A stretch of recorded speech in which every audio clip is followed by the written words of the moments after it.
Although as Minister of National Defense, I had sighting reports of UFOs. I was too busy to be concerned about them at the time because I was trying to unify the Army, Navy, and Air Force into a single Canadian Defence Force. And that itself was a kind of battle to the finish. So this was not high on my agenda. But about 10 years ago, I started getting interested due to a young man from Ottawa sending me material on the subject. I told him I was too busy to read it, but he had confidence that someday I would. He sent me a copy of Colonel Corso's book, The Day After Roswell. It took me a while to get around to reading it, but I took it for my summer reading in 2005 and was really impressed with what was contained in it. And what I thought to myself is there are huge issues here, huge issues. And the American people and the people of the world have a right to know what's going on because they're part of it. It's not just an isolated thing. And so after confirming the contents of the book with a retired United States Air Force general, I accepted the invitation of Victor Vigiani, who's over here somewhere, and his cohort, Mike Bird, to speak to a symposium at the University of Toronto.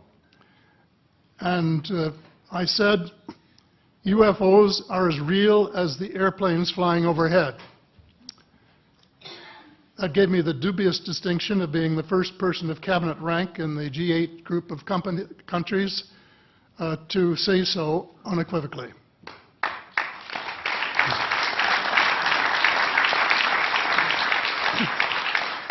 First is that about in the 1960s sometime, it was a flotilla of UFOs headed south that crossed into NATO territory in Europe.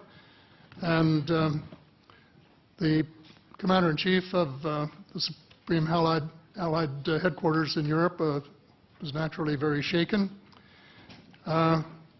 Fortunately, or maybe divine providence, before the panic button was pushed, the flotilla turned around and headed back north.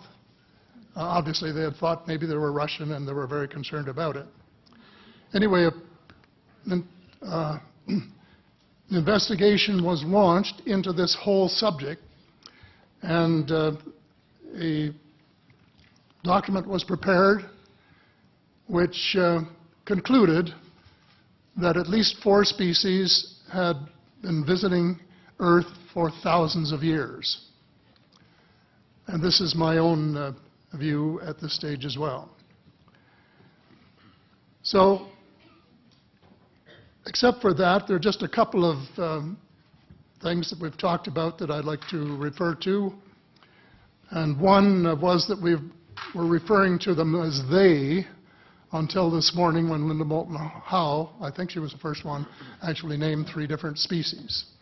I have brought my latest book called Light at the End of the Tunnel, A Survival Plan for the Human Species, as an aide-memoire, and I name 5 different species here.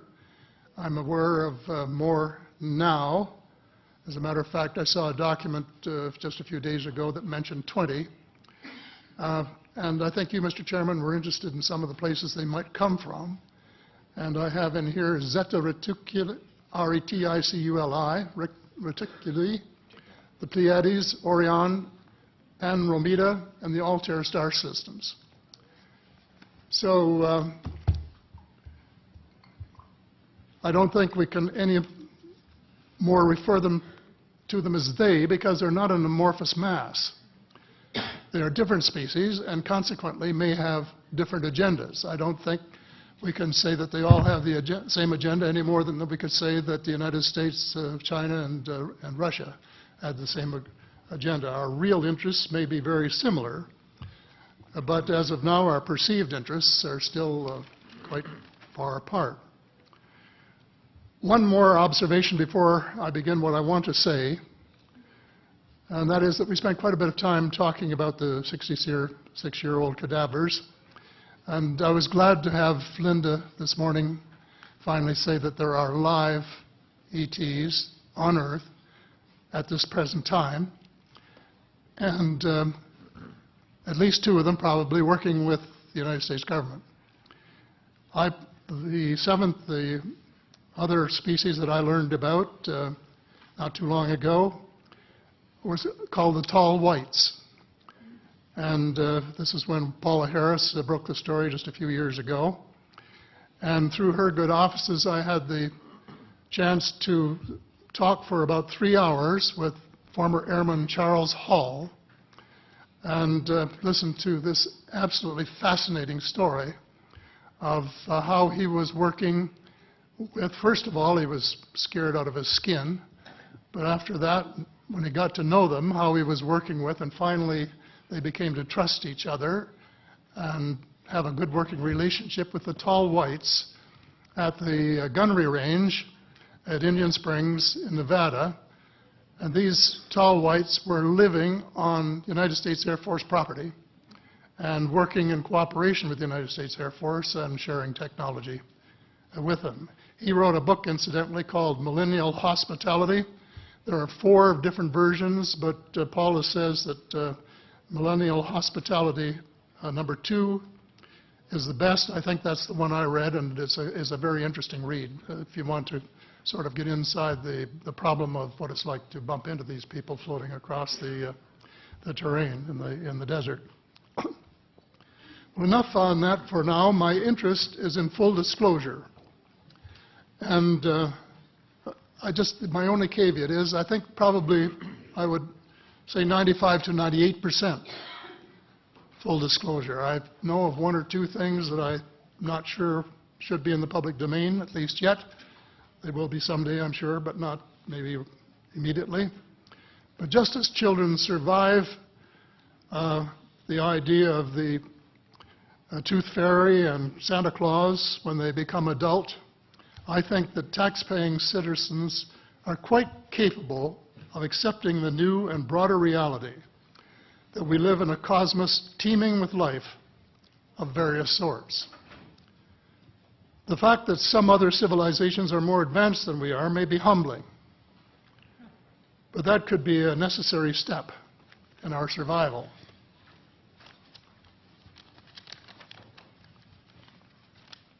The world is an unholy mess.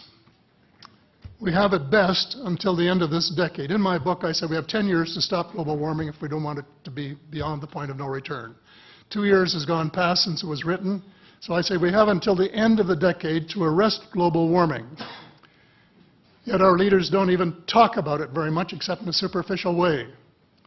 They appear to be more interested in starting wars to control more oil and, in effect, prolong the gravity of the threat. Of course, even if they took the problem seriously, they wouldn't have the finances to finance the transition from oil to the clean economy, to clean energy, because we have an infinitely silly banking and financial system in the Western world.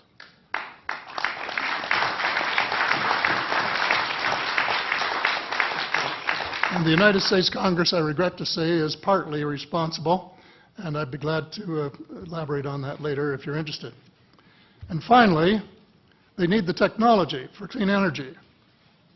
It exists, and it's being kept secret by the same vested interests who control our destiny. Who are these vested interests, and what are they up to?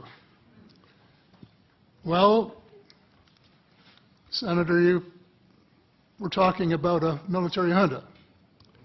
In my opinion, that is true, but I have broadened and deepened the definition to cabal, and the cabal comprises members of the Three Sisters: the Council on Foreign Relations, the Bilderbergers, and the Trilateral Commission, the International Banking Cartel, the Oil Cartel, members of various intelligence organizations, and select members of the military junta, who together have become a shadow government of not only the United States, but of much of the Western world. The aim of the game is a world government comprising members of the cabal who are elected by no one and accountable to no one. And according to Mr. Rockefeller, the plan is well advanced. Does this help you to understand why our civil rights are being taken away from us? I say us, because Canada too is included in the grand plan. And the mere attempt to pursue the impossible pits neighbor against neighbor and the state power structure against everyone. All of the freedoms won by the millions of men and women who fought and died in World War II are being flushed unceremoniously down the drain. The only hope of peace is a negotiated settlement. This will require a paradigm shift in American attitudes. It involves a de facto renunciation of the plan for a new American energy and the adoption of a pledge of cooperation with all humankind to build the kind of world which we are collectively capable of. Young people everywhere need to be challenged by a noble cause. They need to be involved in arresting global warming, creating a banking system that is just and sustainable, and lead the way in the transformation to the new reality that we have to live in harmony with our celestial neighbors as well as seeking peace on earth. In a word, we have to become spiritual beings and practice the one tenet that the world's major religions have in common, and that is the Golden Rule. In this field, too, and I just want to read one paragraph in this. This is from the late Dr. John Mack, an American secular Jewish psychiatrist who became a world leader in interviewing abductees, or experiencers, as he called them, came to this conclusion in a startling book, Passport to the Cosmos. Quote, although the aliens are not themselves gods, their behavior is sometimes anything but godlike. Abductees consistently report that the beings seem closer to the Godhead than we are, acting as messengers, guardian spirits, or angels, intermediaries between us and the divine source. Thank you. Thank you very much.